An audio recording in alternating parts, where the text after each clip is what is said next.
my name is Patrick. This video should tell you how to prepare for CAT 24 Quant.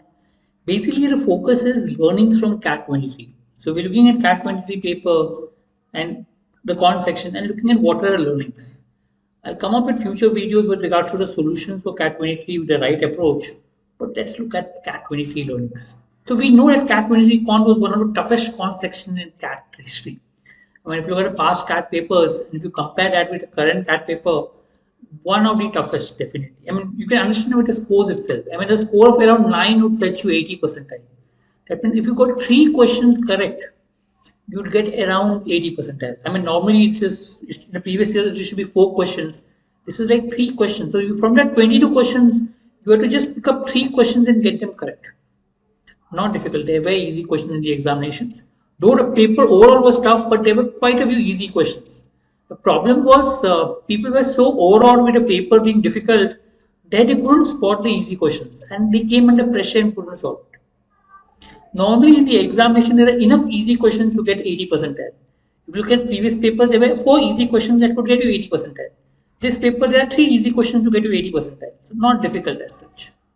A score of around 12, that means if you got 4 questions correct without any incorrect, you'd get close to 90 percentile. Okay, and a score of around 18 would fetch you 95 percentile, 6 questions correct, which means it is not difficult. I mean, if you would come over, I mean, there were enough easy questions to get 80 percentile, and if you would get over your shock of a difficult paper, and if you're more relaxed in the exam, scoring a 95 percentile that is 6 questions correct would not be difficult. Okay, for average student, because there were enough questions. We'll come up with the solutions. We'll come up with that. There were enough questions that could help you score that much. The key was to be relaxed. Okay, don't get overawed with a difficult level of paper and just learn to pick up the easy questions and solve. So 22 questions. There were around 3 of questions which were really very difficult, but most of the other questions were solvable at a given time period. We look at the solutions.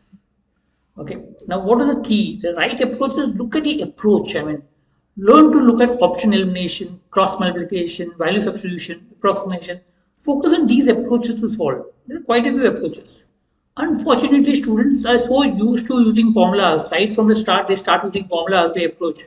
And therefore, they find solving CAT questions difficult.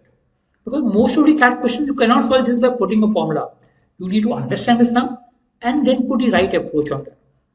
As I said, we'll come up with CAT 23 Quant solution so that you understand what we talk about, the right approach. Okay, so how do you approach CAT 24? Yeah, get your fundamentals correct. There's no two ways about it. You need to ensure that you know what the fundamentals are, but the key is to learn the right approach. Also try to understand the sum that you're solving. Don't jump to solving solution by putting up the formulas. Learn the right approach and learn to implement those right approach in the sums, different sums. That will help you. I mean, enough practice will help you to put those right methods at the right place. We will come up with the solutions for CAT 23 so that you know what the right approach is, and that will help you to study for CAT 24 better. Right? All the best for your preparation. Thank you.